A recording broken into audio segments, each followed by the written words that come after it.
बिस्मिल्लाहिर्रहमानिर्रहीम, अस्सलाम वालेकुम। इस वीडियो में हम दो इश्यूज़ पर बात करेंगे। जो दूसरा इशू जिस पे आगे चल के हम बात करते हैं वो है कि पीपल्स पार्टी की और ARY न्यूज़ की आपस में लड़ाई क्या है, क्या वजह है कि 2 दिन से हमने देखा है सोशल मीडिया पे एक जंग जारी है और ARY के ख़िलाफ़ पीपल्स पार्टी ने ट्रेंड बनाए। ARY न्याजी और ARY जो है वो ARY सिंध दुश्मन और इस तरह और भी इस तरह के ट्रेंड्स, फिर जो ARY के हामी हैं उन्होंने ट्रेंड बनाया कि ARY करप्शन दुश्मन। तो इसमें हम बात करेंगे कि लड़ाई की आखिर वजह क्या है, किन चीज़ों के ऊपर किन चीज़ों को बुनियाद बना के और पीपल्स पार्टी ने ये करार दिया कि इमरान खान के साथ मिल के और ARY पीपल्स पार्टी को बदनाम कर रहा है। लेकिन उससे पहले एक इशू पर बात करना चाहूँगा। कल थैलीसीमिया का दिन मनाया गया और थैलीसीमिया के बच्चे जिनको खून की 2 हफ्ते बाद या 4 हफ्ते बाद ज़रूरत होती है, पाकिस्तान में थैलीसीमिया के मरीज़ बच्चों की तादाद 1 लाख है। और थैलीसीमिया के ऊपर पहले भी मैंने एक वीडियो में बात की थी। थैलीसीमिया का जो पेशेंट है, जो मरीज़ बच्चा होता है, वो 17 साल 18 साल मैक्सिमम उसकी उम्र होती है, 21 साल हो जाती है और फिर बिलाखिर वो ये जंग हार जाते हैं और वो ज़िंदगी की बाजी हार जाते हैं।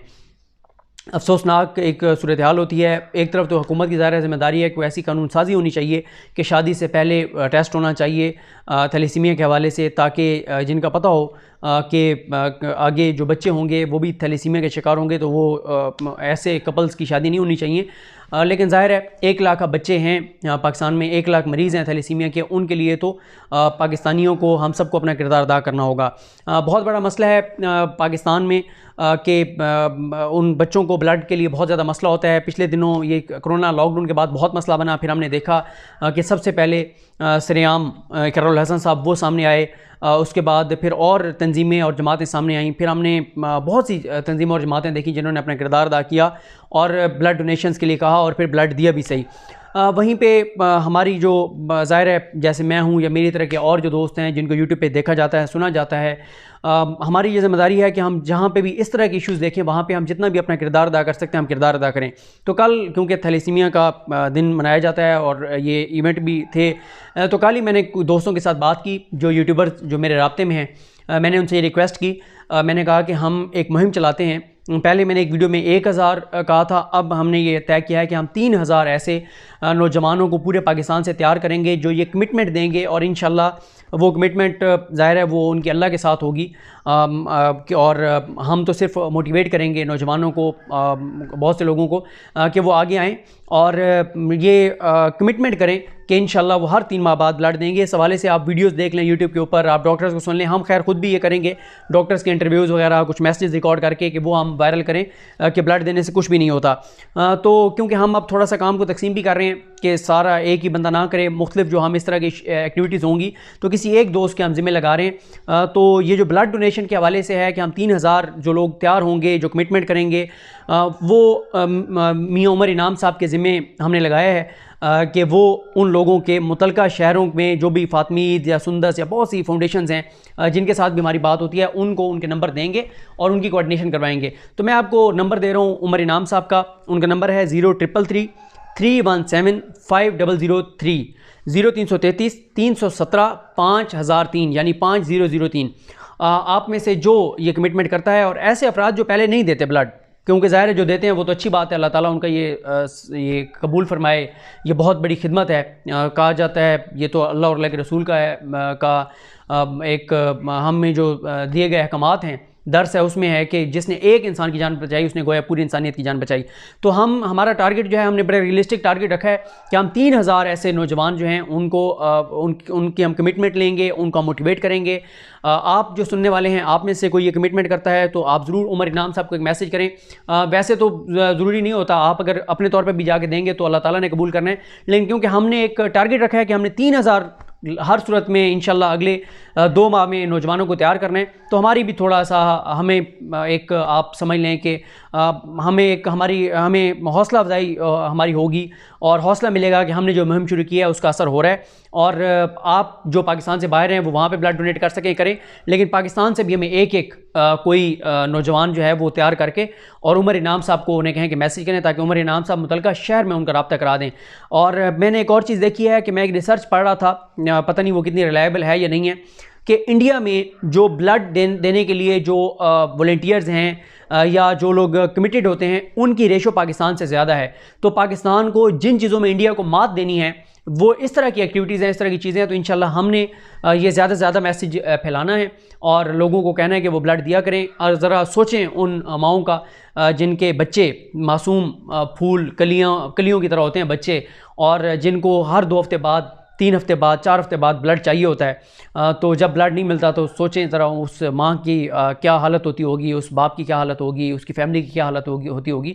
तो इसलिए हमने अपना किरदार अदा करना है। सॉरी मैंने आपके ज़्यादा टाइम लिया, लेकिन मैंने जैसा वो कहा कि जब हमारी कुछ जिम्मेदारियाँ भी बनती हैं कि जब हम इस तरह के इशूज़ देखते हैं तो उस पर हमें ज़रूर बात करनी चाहिए। हम रोज़ाना पॉलिटिक्स पे बात करते हैं, सियासी चीज़ों पर बात करते हैं और चीज़ों पर, तो वहीं पर हमें इन चीज़ों पर भी बात भी करनी चाहिए, एहसास भी दिलाना चाहिए, रिक्वेस्ट भी करनी चाहिए लोगों को।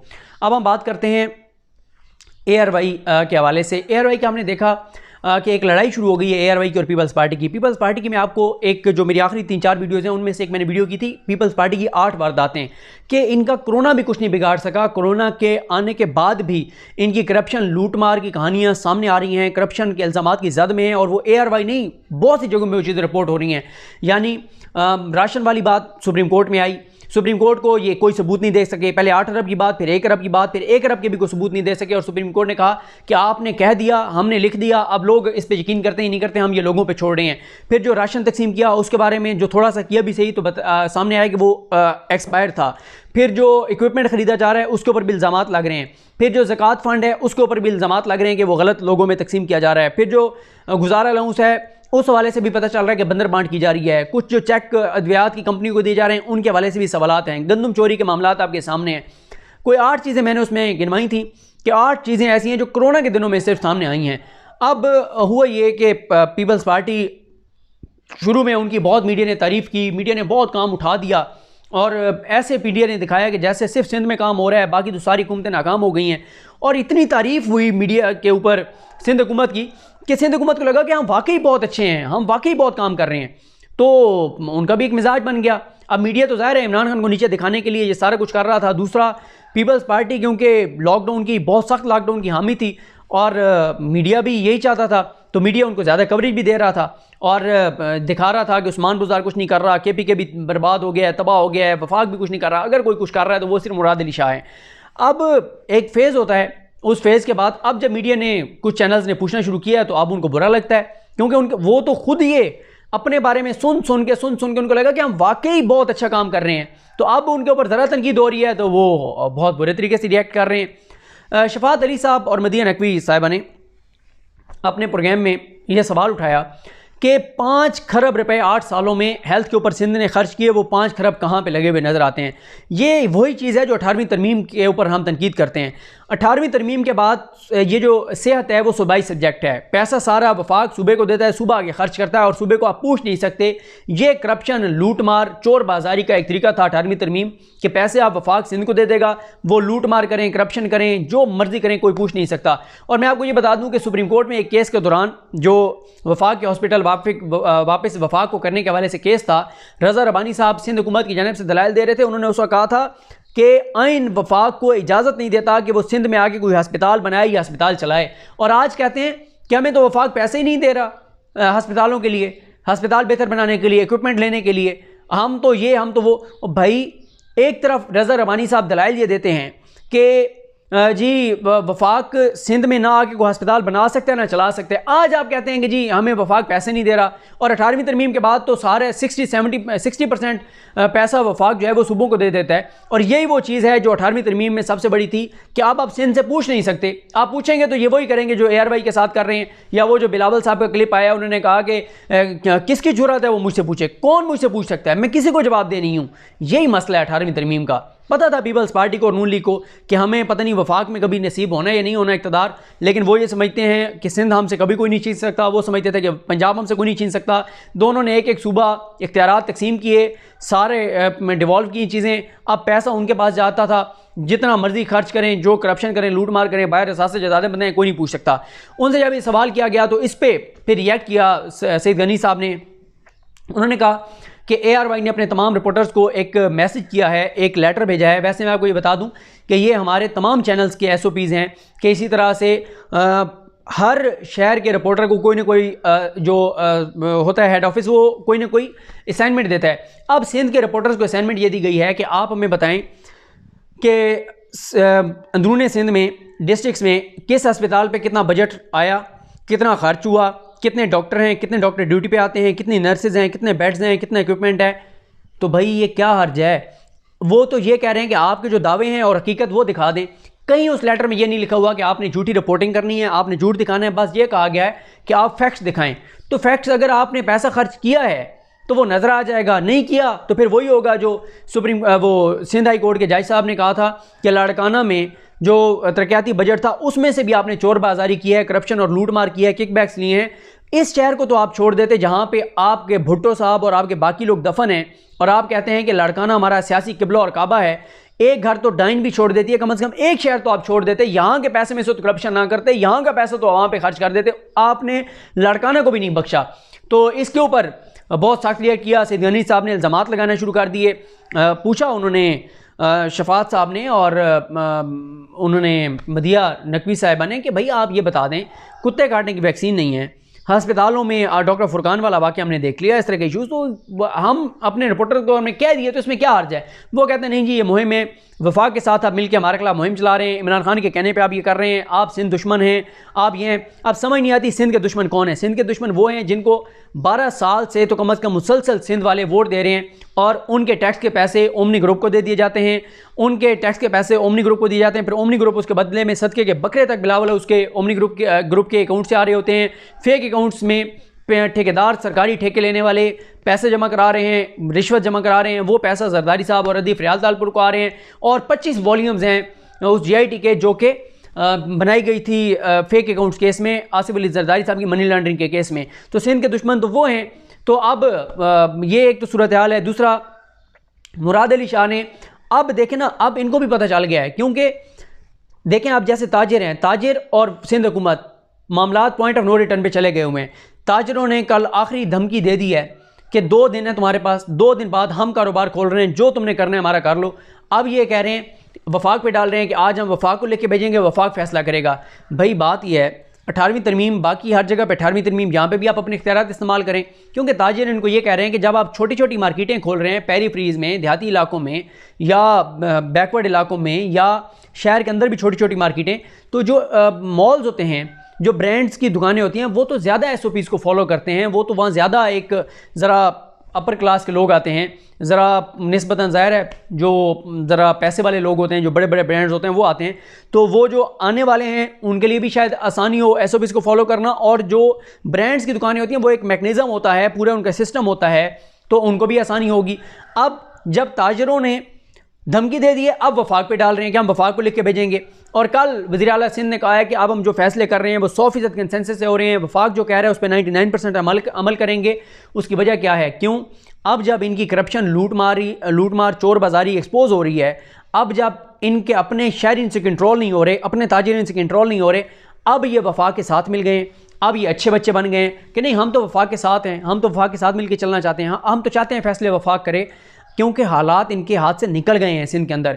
एक तरफ मैंने आपको कहा कि ये 8 वारदातें जो मैंने आपको बताई हैं ये सामने आ गई हैं, दूसरा ताजिर, बिजनेसमैन सारे, और तीसरे नंबर पे ऊपर अब अगर ये वफाक की मुखालफत करते हैं तो वफाक इनको एक्सपोज करेगा, जैसे फैसल वाडा ने और अली जैदी ने जाके किया, और खुर्रम शेर जमान और वो सारे, वो फिरदौस शमीम साहब और फिरदौस शमीम नकवी और वो सारे कर रहे हैं।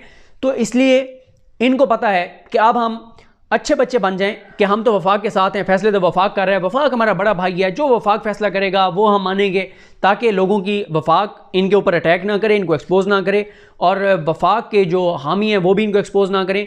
लेकिन जो इन्होंने एयर भाई के साथ पंगा लिया है, उसके बाद से हमने ट्विटर के ऊपर, सोशल मीडिया पर देखा है कि लोगों ने बहुत से इनके करप्शन के स्कैंडल्स और केसेस दोबारा वो सामने लाए हैं, पुराने इनके, और उससे ये पता चला है कि इनकी क्या क्रेडिबिलिटी है, क्या इनके मामलात हैं।